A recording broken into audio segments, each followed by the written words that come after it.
Today, we're going to be talking about lobbyists and how to effectively work with lobbyists in your role as a new legislator. I'm excited to be here with all of you today. My name is Natalie Wood, and I'm director of NCSL's Center for Legislative Strengthening. Just 5 years ago, the Center for Public Integrity found that the number of entities with either in-house lobbyists or part-time lobbyists in the state had grown by more than 10%. Lobbyists outnumbered America's 7,383 state legislators by a 6-to-1 ratio. So working with lobbyists is an essential and unavoidable part of legislative service. We're here today to talk about the dynamic between legislators and lobbyists, how to build relationships with each other, how to communicate effectively, and how lobbying impacts your policymaking as a new legislator. I'm joined today by an illustrious panel, and I'm going to introduce them one by one. First, I have with us today Senator Julia Gonzalez. Senator Gonzalez was elected in 2018 to serve on behalf of Senate District 34, which includes Northwest and downtown Denver. She currently serves as chair of the Finance Committee and vice chair of the Judiciary Committee, and serves on the Appropriations Committee as well. She's a graduate of Yale and spent her pre-legislative career as a community and campaign organizer. Senator, thanks for being here. And I thought I'd kick it off to you first before introducing our other two panelists and asking this question of them as well. In your own words, what does the word lobbyist mean? Thanks so much, Natalie, for the question. Because I'll be honest, I've had different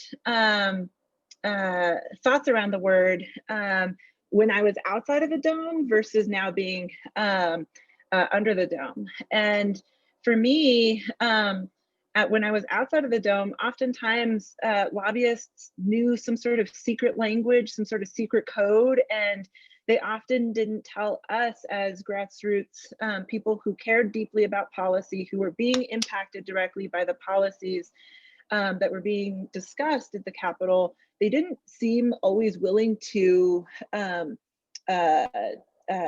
clue us in as to like what that secret language was.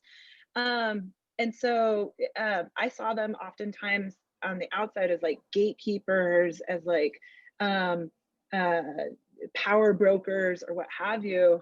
And now on the other side of the glass, in my role, having first been elected in 2018, I have shifted some of the ways that I think about some lobbyists, right? I see like folks who come to the Capitol and who are not monetarily representing a client or an interest, but who are passionate and knowledgeable and understand historical context around a certain issue, a policy issue.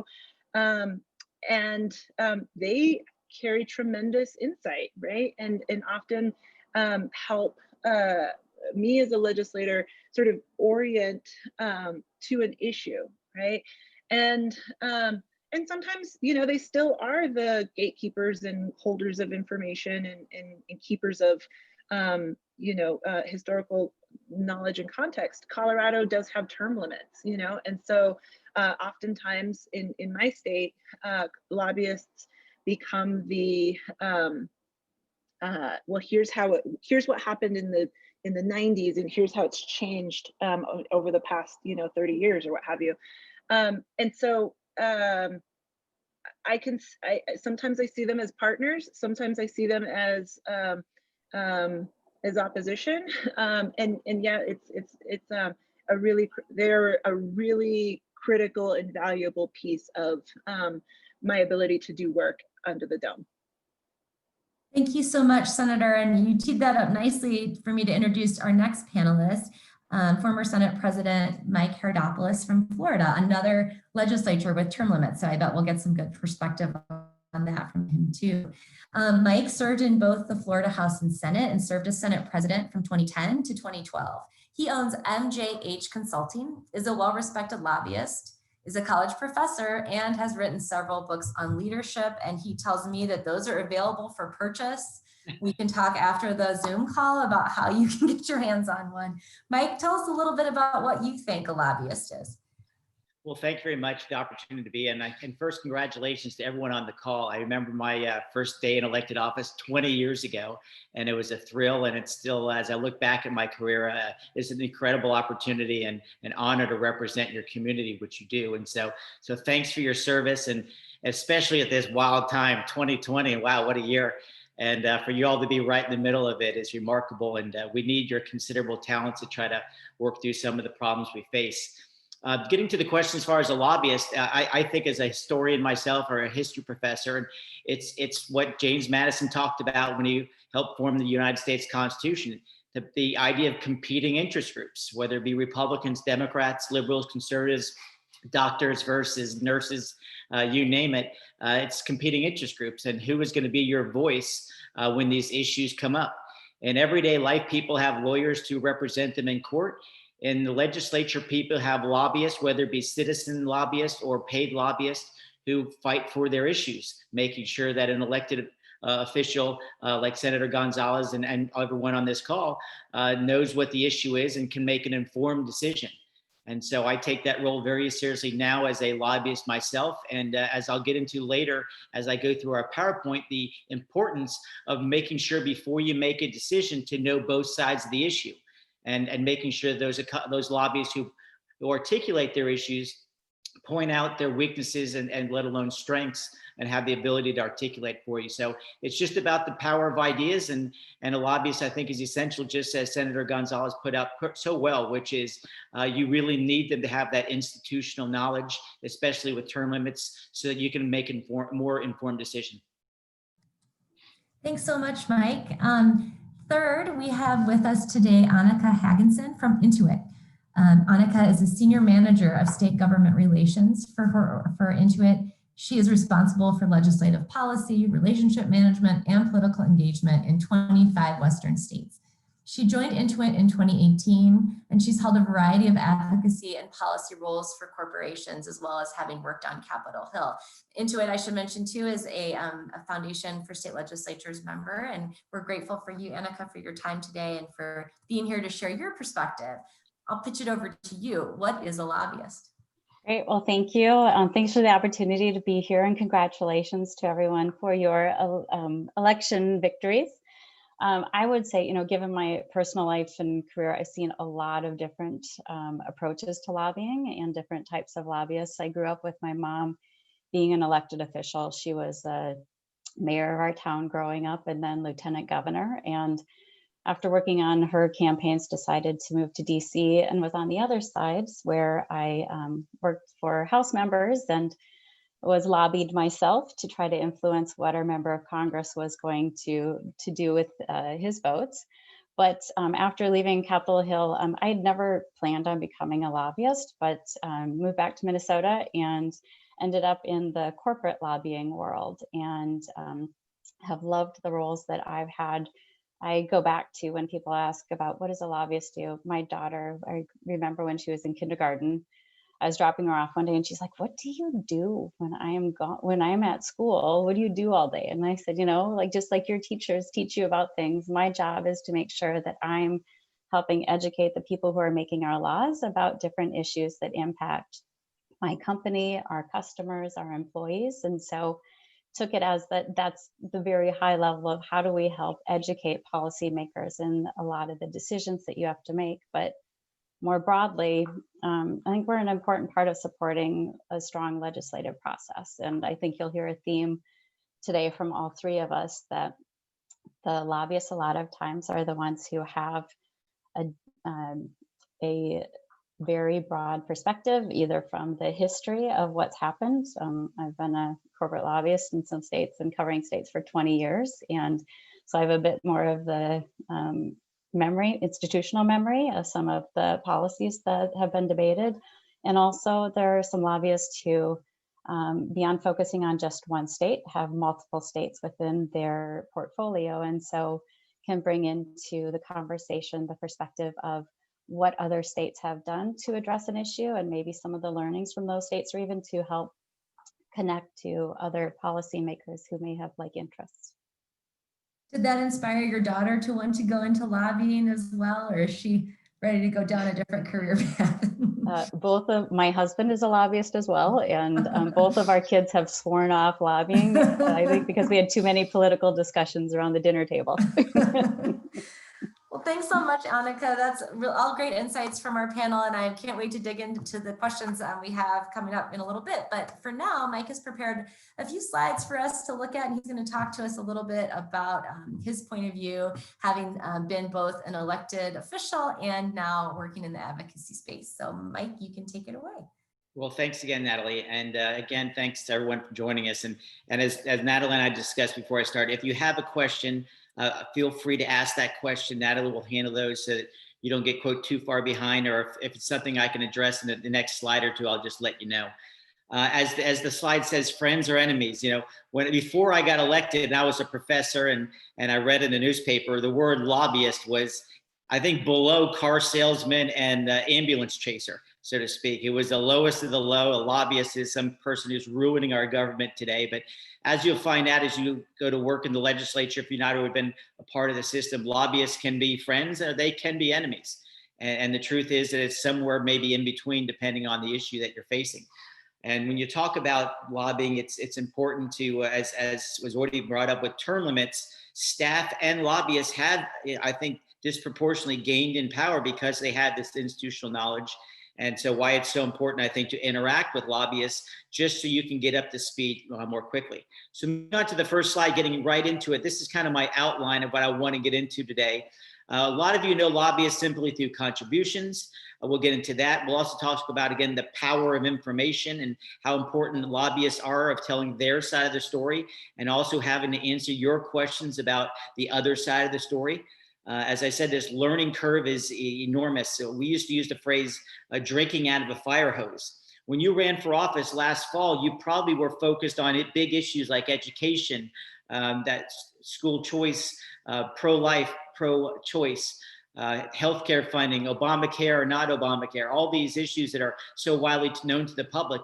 What you're going to find out right away is that there's so many issues. In fact, the most contentious in the end are not necessarily the ones we campaigned on, but ones that we would call food fights. That means one organization or one business group is fighting against another, whether it be dentists versus hygienists, or doctors versus nurses, or telephone companies versus internet service providers.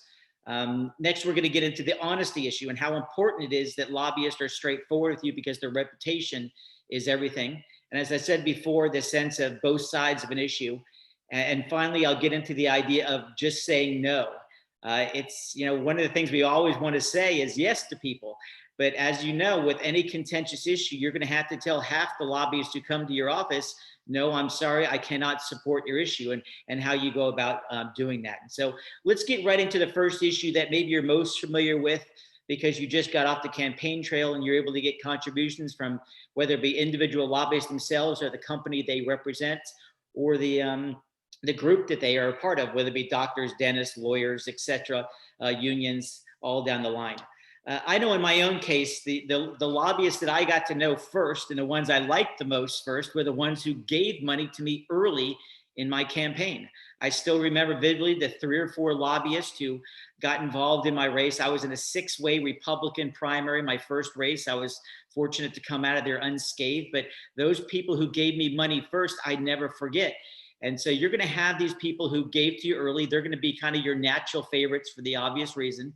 And then there's going to be those folks that since you're now an elected official, they're going to be contributing to your campaign, whether you fully support your issues or not, or for that matter, might be considered an adversary on some of your issues. These are the things you need to kind of come to grips with early supporters versus late supporters.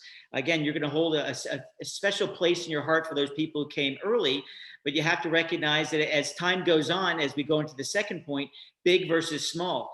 Some of the biggest lobbyists actually stay on the side in some of these competitive races. You might have thought, wow, I can't believe this lobbyist or that lobbyist, or maybe this group or that group didn't get involved in my campaign. Well, sometimes it's the power of having a lot of resources. And so some of the bigger companies are going to stay on the sidelines in a competitive race. But once you're the incumbent, you're going to see that these larger players, meaning financially, et cetera, are going to start playing bigger and bigger because they recognize your growing influence as you spend more time in the legislature.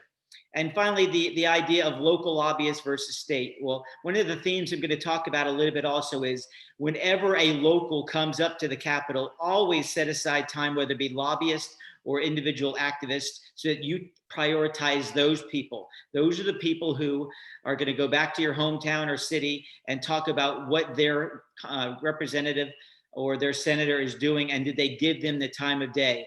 Every lobbyist worth their salt will recognize that if a local comes up to see you, that they're going to give up some of their time or reschedule their time in which to see you. So always never forget those locals. They're the ones who actually vote in your races, and they're the ones who help keep your reputation as being a grassroots person, like Senator Gonzalez had mentioned earlier in our call. Moving on to information.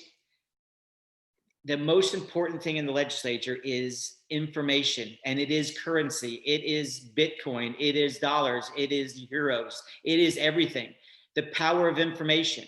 And so when you let a lobbyist know, and this is why I'm saying be careful, if you let a lobbyist know your inside information, that is currency. Be careful what you tell a lobbyist, unless you were, in essence, working on a bill together, because if you let that information out, it could compromise someone else, especially your leadership. And being freshman members of the legislature, which most of you are now, you want to ingratiate yourself to longer term members, let alone your presiding officers. And so again, power of information, and that is currency.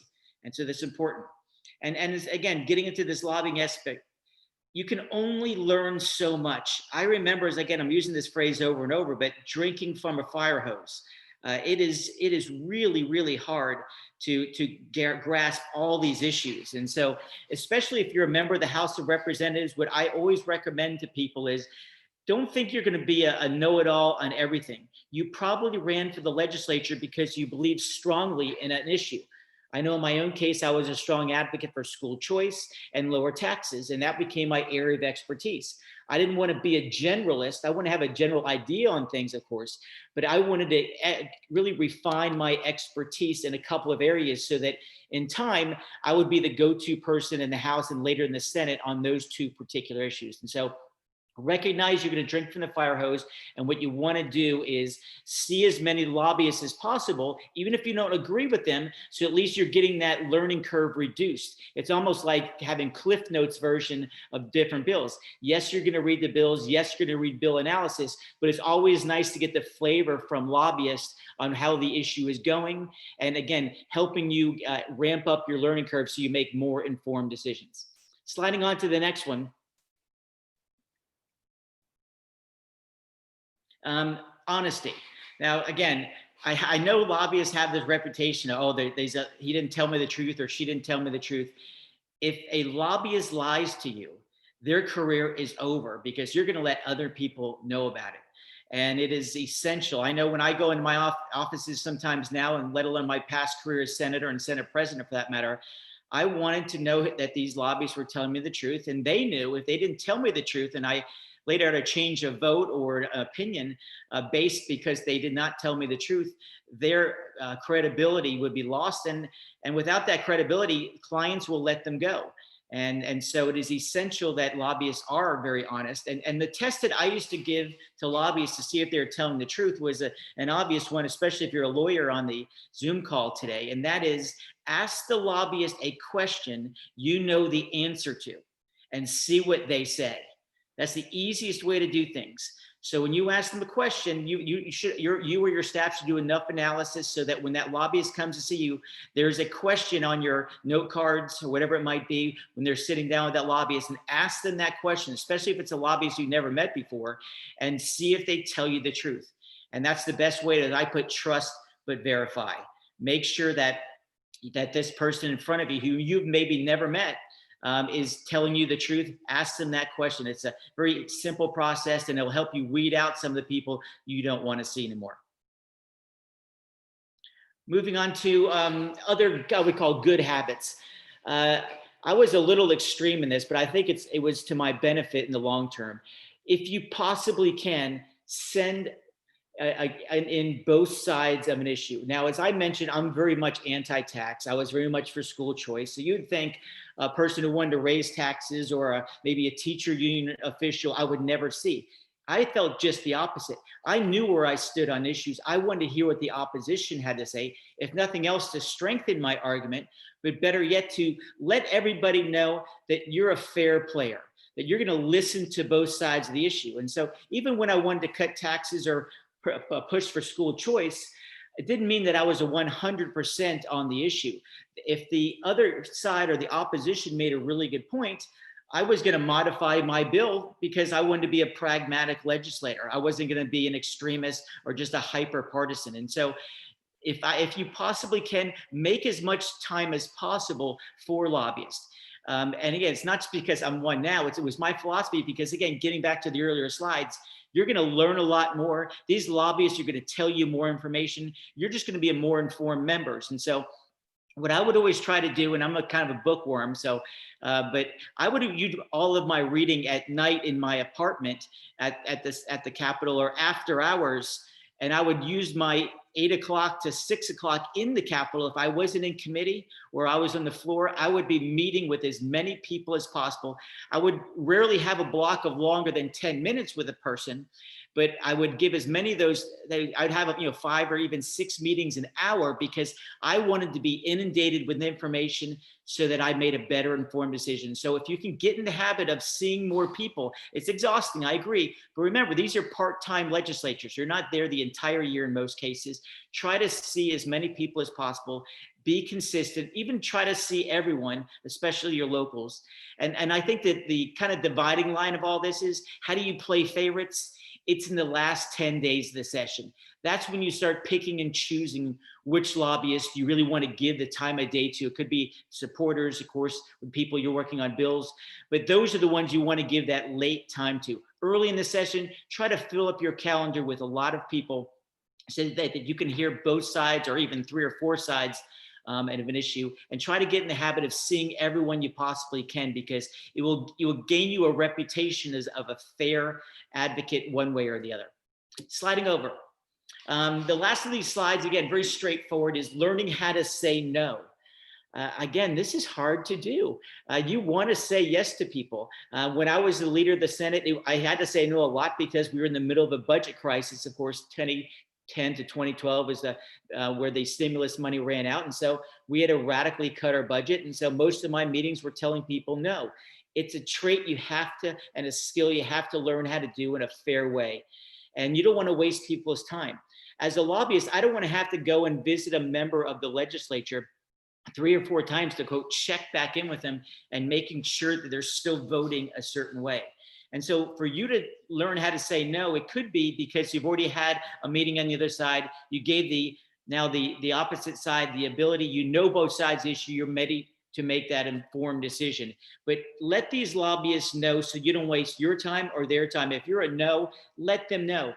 And any professional knows that you might be telling me no today, but if I handle it as a lobbyist in the right way, I might get a yes from you on a different subject or a different issue on another day. And that's kind of the difference between a contract lobbyist like myself. I have 25 plus clients, whereas an individual client, maybe they work for AT&T or Target or a major company, they just represent one company.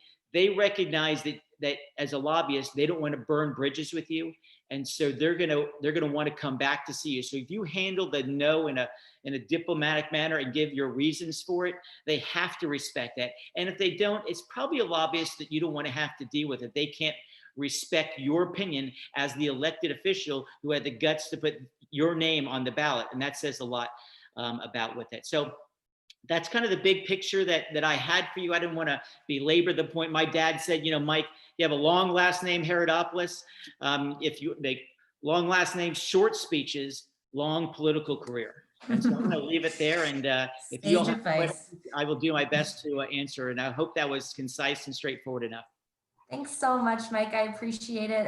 Please feel free to drop questions in the chat, and I adeptly check them out as we continue our conversations here. But I noticed Senator Gonzalez upvoting one thing you said, Mike, and really nodding in agreement on another thing. So I wanted to invite you, Senator, to talk a little bit about your reaction to Mike's advice, especially on, I saw you upvote, learn to say no.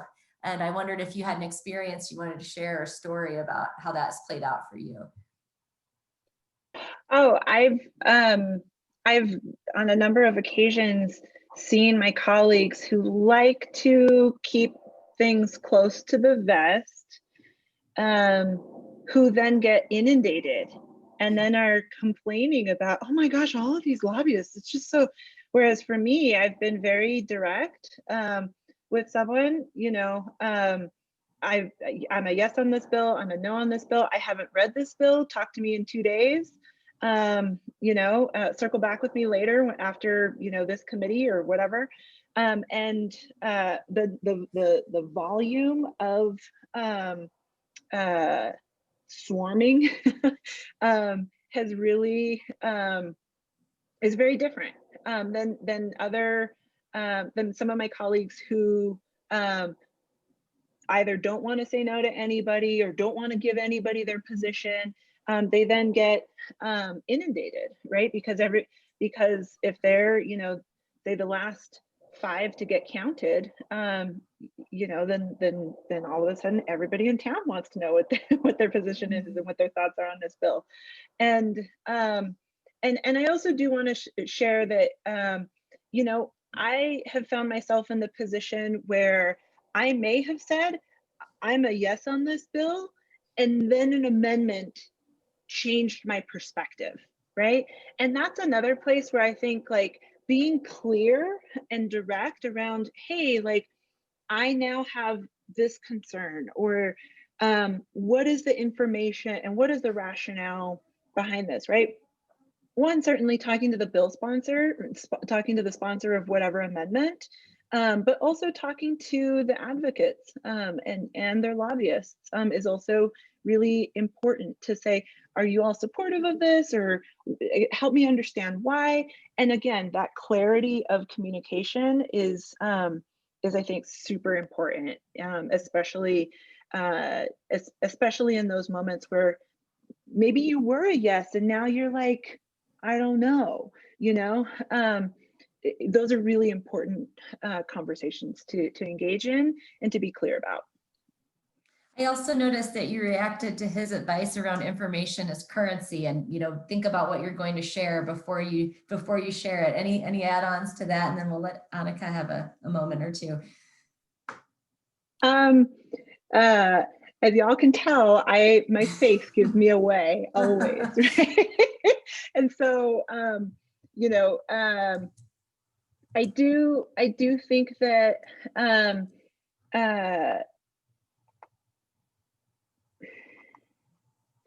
the relationships can be, it depends, right? Like I have some lobbyists with whom I work very closely. I work on judiciary issues, I work on tax policy, marijuana policy, and I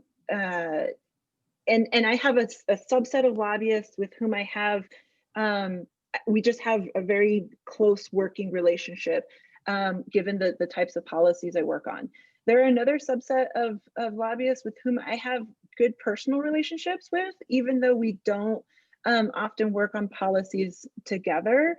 And then there is a subset of lobbyists with whom I often find myself in an oppositional stance with, but we also try to find, you know, areas of commonality. And it is hard to, it is hard to, how would I say this? It can be hard to have a good collegial relationship while not also basing that information solely on like information. Ooh, I can tell you so-and-so just got such and such bill introduced, or such and such, you know, like find ways to maintain a collegial relationship with all folks, whether you're working in support of an issue or working on opposite sides of an issue. Find ways to maintain that respect that isn't only based on information sharing. Mm-hmm. Thanks. Annika, how about you? What was your reaction to some of Mike's tips and tricks and advice?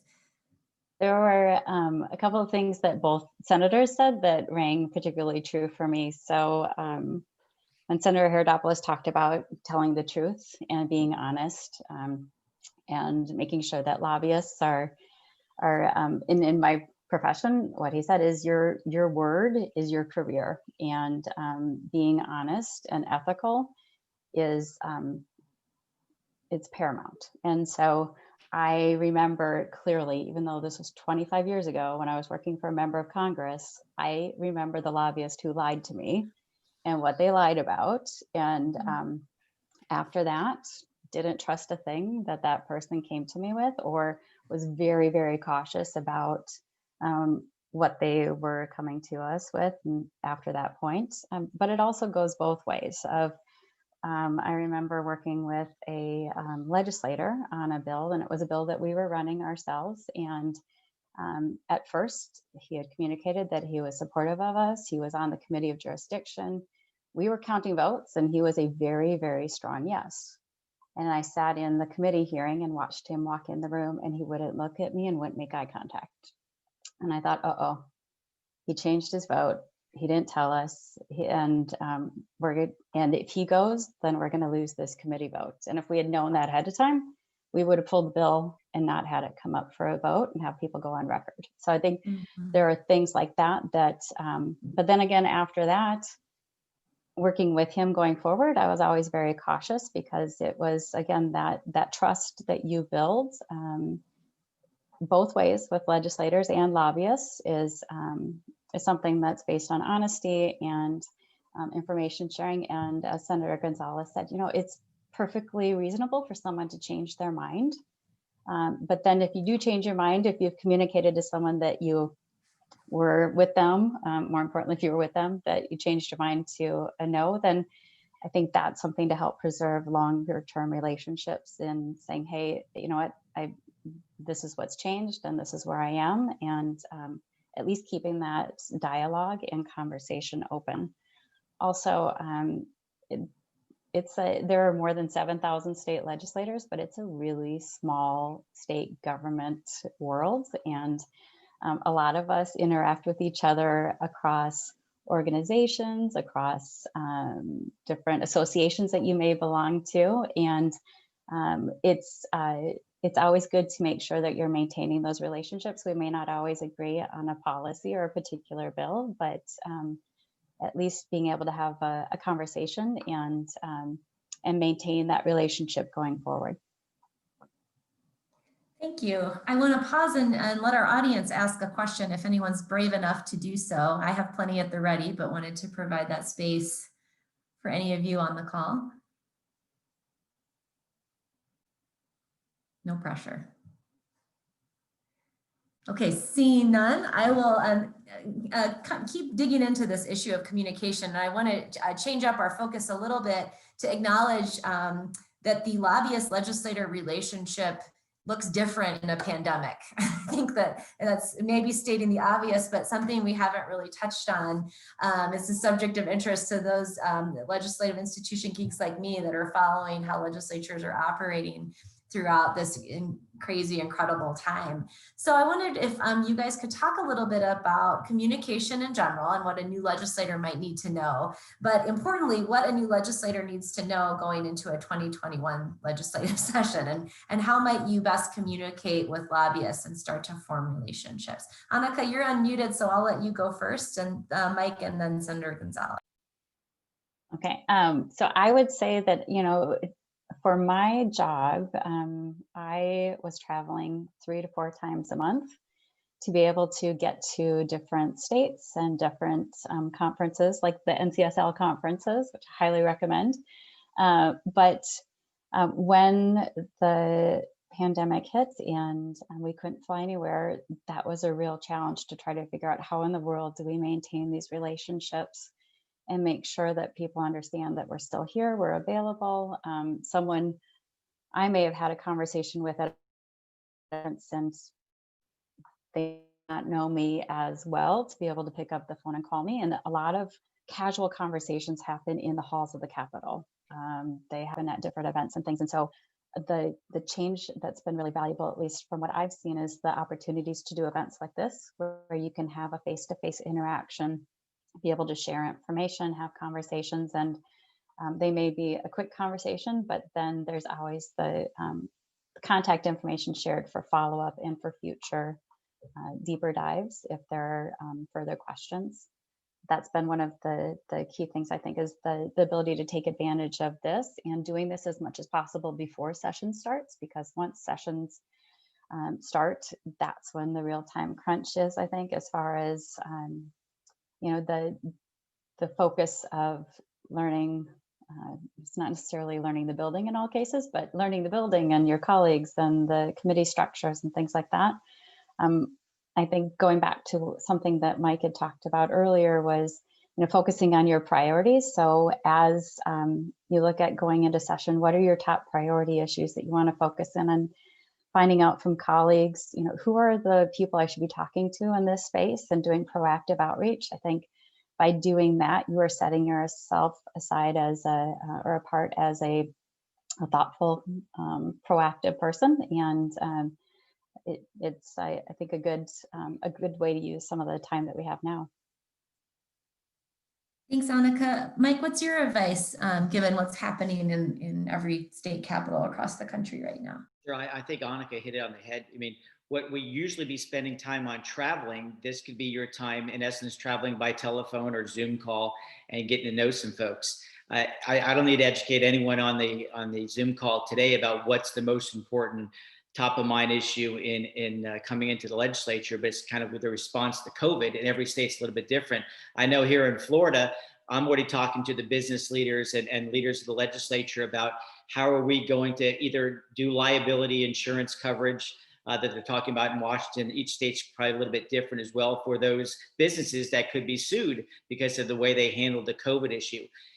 I think it's a great excuse to reach out to the leading business groups, let alone the trial lawyers, let alone maybe the unions, so you can open up a good dialogue as a freshman member of the legislature. You can come in and say, hey, I'd really like to get your take on liability insurance, or maybe it's a minimum wage issue. Maybe it's another issue you're passionate about, and Senator Gonzalez brought up the issue of medical marijuana. I mean, whatever the issue might be, find out who the main players are, and in essence, use this as your excuse to reach out to them, because as Annika said, all those little conversations you have, getting a cup of coffee or walking from committee together or meeting in their office, those are lost right now. And so you need to really be proactive if you want to be a player in your first term in the legislature by saying, okay, which issues are really important to me? I need to find out from the lobbyists or other members of the legislature who are the players in this. And any lobbyist worth their salt is going to clearly take your call, whether you be a freshman member of the legislature or a senior member. And the more up to speed you are, the less you have to do once you actually get up to the Capitol. Thanks, Mike. Senator Gonzalez, you just got done with a special session about less than a week ago at this point. So legislatures are actively meeting even when the new session hasn't yet started. You know, how did that go, and what are your observations, and how are you thinking about 2021? It was last week, from Monday to Wednesday, we were called into an extraordinary session, and it was fascinating because I chaired the only committee of reference that was meeting on the Senate side. And for the first time, we rolled out virtual testimony available regardless of location. We had had some very limited remote testimony opportunities available, but you had to drive to a community college in order to participate, which just didn't make sense. And so to actually make the full jump to virtual committee testimony, or submitting written testimony, or coming and testifying in person, it was, you know, a means to help keep everyone safe in the midst of this ongoing pandemic. And, you know, what we saw was lots more text messages from lobbyists to us on committee than even I was used to in the before times. And so for you all who are coming into the legislature,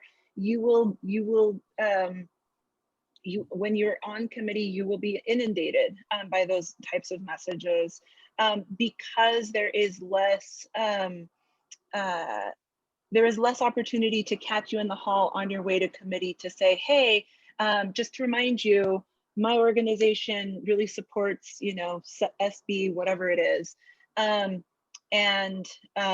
You know, you'll just get more of those types of communications. My sense is this: if you, again, that communication is going to be key. It's going to look very different. And for you, walking in, if this is your first time serving in any kind of public office, you know, this will be awesome for you because you won't have anything to compare it to, right? This will be your baseline expectation of how those interactions and those communications work. For those of you who maybe are, you know, prior served on city council and are now moving to the state legislature, or who served in one chamber and are now moving to another, it will be a shift that you are adjusting to. Just, I think, recognize that we're all in the midst of adjusting and changing, and some folks, I've had to actually have some conversations with some lobbyists who are just like, man, they're like dogs with a bone, or like they're like eager beavers, you know what I mean? Who are like, hi, and they're like, if I don't text immediately back, they're like sending follow-ups and follow-ups and follow-ups, and I'm like, dude, I've just been in back-to-back meetings. I'm not ignoring you. Just give me a minute to breathe, you know? And then they're like, oh, okay. You know, and so like just being direct in that communication. Annika, you're laughing because I like, so that is a reality that we're all trying to navigate with, and sometimes our communication styles are just different, and we're all trying to adjust to this new world, and treating each other with a little bit of grace is I think paramount, as we're all trying to, you all are shifting into your new roles, they're trying to build relationships with you. There's going to be a lot of like eagerness, I think, and excitement. But also it's like, how do we navigate that? You know, knowing that a lot of this is going to be a lot of this relationship building is just going to take place virtually, as opposed to sitting down for a cup of coffee or spending time on a one-on-one meeting. Thanks, Senator. Panel, any other thoughts on that topic before I switch gears a little? Yeah, thanks to everybody for, yeah, I think that advice about giving each other grace is really important. Similarly, what about, you know, what can we expect out of a session where the focus will be in a few areas? Annika, you know, this is directed at you. And how is the lobbyists, and you too, Mike, how are the lobbyists that you work with kind of thinking about approaching session, given that legislatures might need to be laser focused on you know, a few issues rather than a broad set, like they might be in a different year? Or are you seeing that in the states where you work? I would say that one of the challenges right now for a lot of lobbyists is just even trying to understand how states are going to operate. That's not clear in every situation, and whether or not lobbyists will be allowed into buildings, if there is going to be in-person testimony, if it's going to be virtual. And for me, with Intuit, we are on a travel ban. So even if I had the ability to testify in person at a state capitol, I can't travel to that state capitol at this point. So I think the focus for lobbyists is trying to figure out what is, if we do have specific issues that are related to the COVID issues that legislators are going to be focused on, what are the things that we should be sharing to make sure that legislators have information about what's happening, at least from my world, the private sector, and supporting small businesses and self-employed and helping taxpayers get ready for tax season, things like that. So how can we help inform some of the decision making and make them aware of some of the resources and tools that we have available and we've created on our platforms for individuals so they can share that information with constituents, as here's a constituent service for people who may need help identifying, what does it mean for me when I'm filing my taxes if I've already taken unemployment compensation payments for the year, so that not everything has to be solved by the government, that there are other resources and things that can be looked to help with constituents. Good point. And I would just add, as I kind of mentioned before, I think this is an opportunity for those who, I'm speaking obviously to the legislators listening, is really try to figure out who some of these legislative lobbyists are and just get on the phone with them. I mean, we're just like Annika and I are struggling, how do we interact at this point? This is your chance to kind of get to know who the players are. And as I said, there is such a steep learning curve that I remember going through my first 2 years in the House of Representatives, because I was not a legislative staffer or anything. I was elected, only going to the Capitol once before I ever got elected. So I was trying to really kind of catch up with everyone. And so I didn't need the word use, but I took as much time as I could to get to know these lobbyists, because as Senator Gonzalez said, they have the institutional knowledge. And whether you agree with them or not, at least you'll be more informed on where this issue might go, and you're going to sound a lot more intelligent. And it's like any other legislative body or business. It's the 80-20 rule. 80% of the people and versus 20% of the people. You want to be the 20% who's in the know.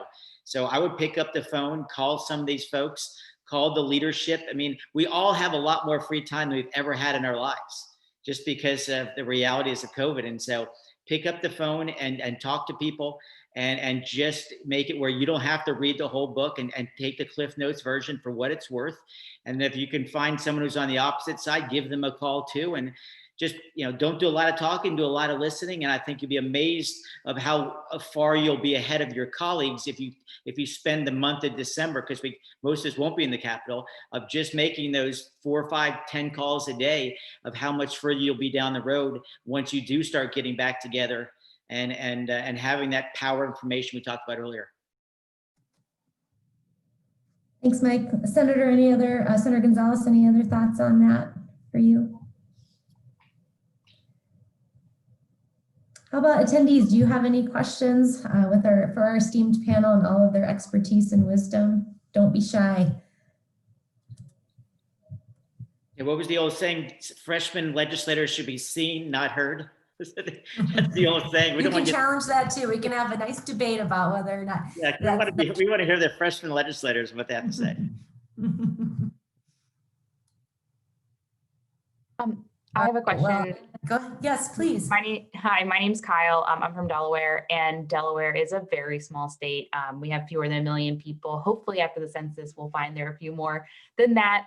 But it is very clear to me, and I had been involved in advocacy before I ran this year, that a lot of my friends and acquaintances have very different roles in the at Leg Hall, right? So, I was wondering, I know Mike had talked about, your experience with people who had been early supporters, early investors in your process, but just advice for those setting those right kind of barriers, or Julie sounds like she was very explicit always with folks, and that's kind of my take too. And I don't know if you have any thoughts or stories about how you were able to kind of say, okay, today we're talking about our friend's baby shower, and now we're shifting into talking about choice legislation.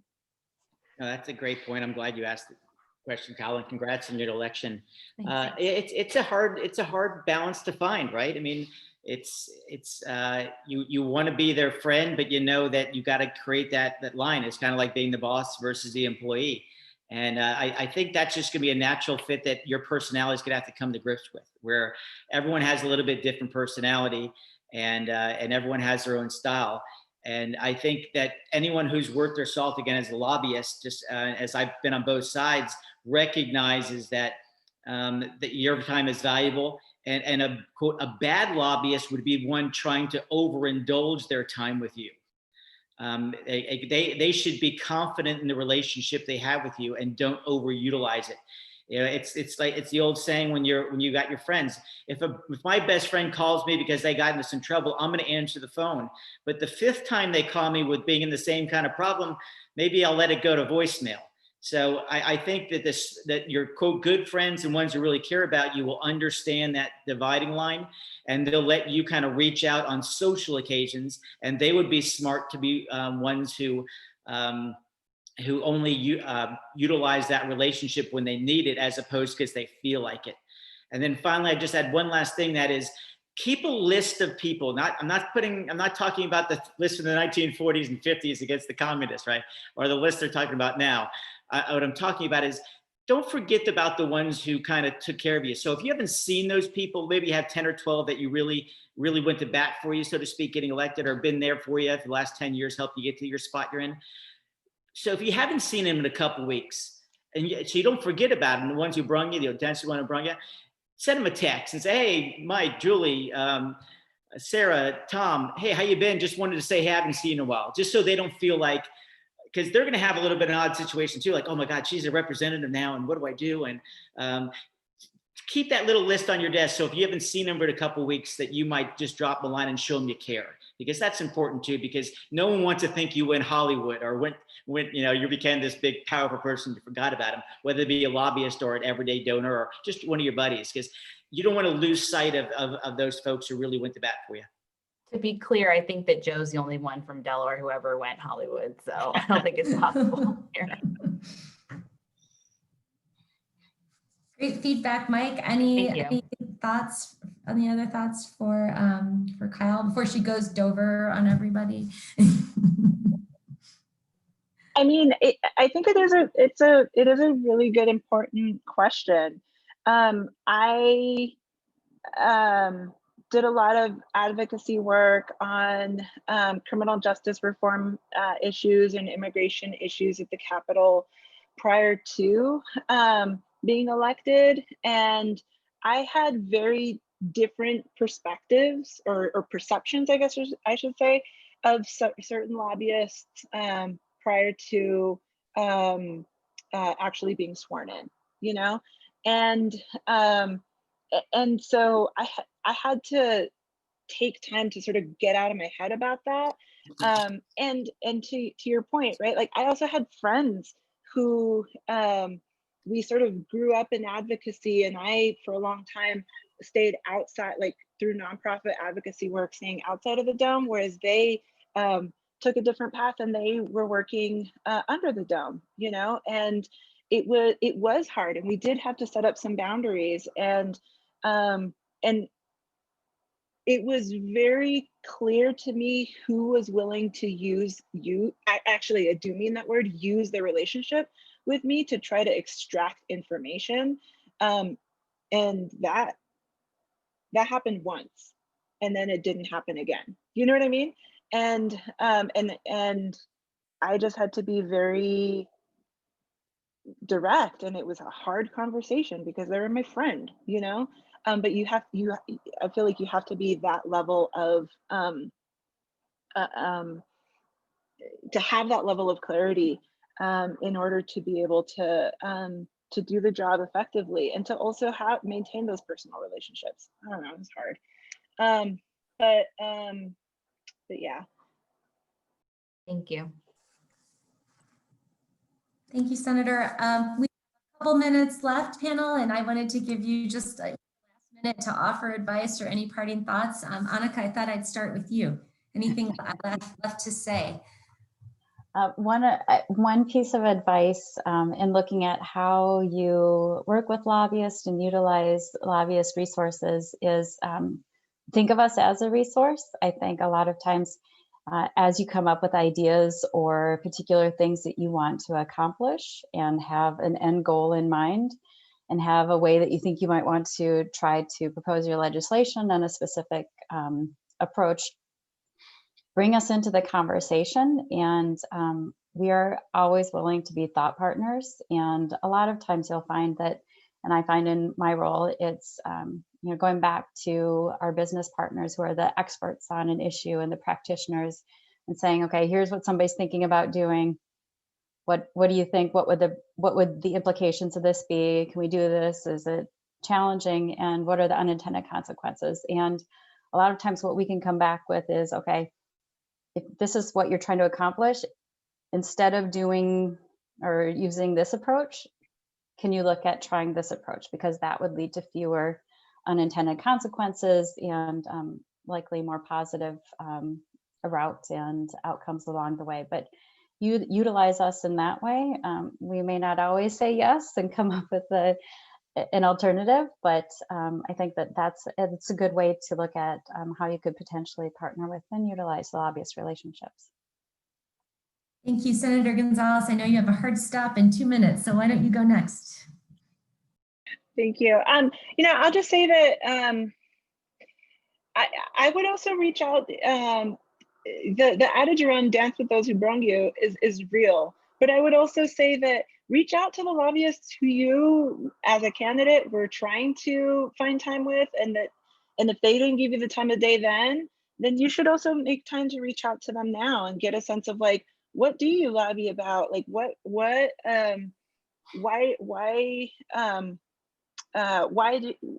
do you do the work that you do, and what are the policy interests in areas of expertise that you carry, and start to build those relationships now as well.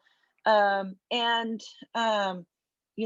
are the lobbyists are there to try to bring perspectives to your attention that you may not be otherwise aware of. And sometimes you'll agree and sometimes you won't, but it is that process of listening to all sides that will inform your work and that will lead to better policy results for all. So good luck, and I wish y'all well. Thank you, Mike. Why don't you offer our parting thought? Sure. And thanks again, Natalie, for putting this on, and we're really grateful for what NCSL does. And as a person who was a partisan, of course, NCSL is great because you guys really offer kind of both sides of the story, which is so necessary in today's dialogue. And so I'm so glad to see you finding these freshman members of the legislature. NCSL is invaluable in getting to these policy solutions. I would just close in kind of what I've been stressing, which is really make the time to meet with as many people as possible and be informed. That power of information can never be overstressed. I think one of my buddies has a book called Never Eat Alone. You're gonna have 3 meals a day. Have it with someone who you want to get to know a little bit better, and make that time for these folks who want to see you. It's gonna make the most of your time that you have to spend anyway. And so as Senator Gonzalez said, you might be a friend, it could be an adversary, it could be a person you just don't know. But have your staffers reach out to these folks, say, hey, Senator so-and-so, Representative so-and-so wants to meet with you. And they're going to be at the coffee shop from 8:15 to 8:30, and they want to just break bread with you or have a cup of coffee. Maximize that time, because I would say 3/4 of the time you're back at home. Maximize the time in the Capitol. It'll help you with your campaign contributions. It'll help you with the learning curve of issues. You might make a new friend or find out there's a person you don't want to hang out with. Who knows? But really maximize your time so that you're really getting that new information, so you're just not relying on the same people, and you can always kind of diversify in that way. So thanks again for making the time. I'm excited for what the new year holds, and it'll be a challenge for all of us, but I think this technology can really bridge that gap. Thank you, Mike. Thank you to our panel for being here today. Thanks to you all, echoing our panel. Congratulations on your election. And thank you to Mike for the shameless plug about our work. We are a bipartisan organization. We are your organization. Legislators and legislative staff make up NCSL. So we need you, and we really appreciate you being here with us virtually today. Hopefully we'll see you in person at a future opportunity, because we hold lots of connection opportunities for legislators and staff, in addition to providing lots of great policy information. Reach out. I'll drop my contact information in the chat before you go. Otherwise, carry on with your day and stay healthy and safe. Thank you. Thank you.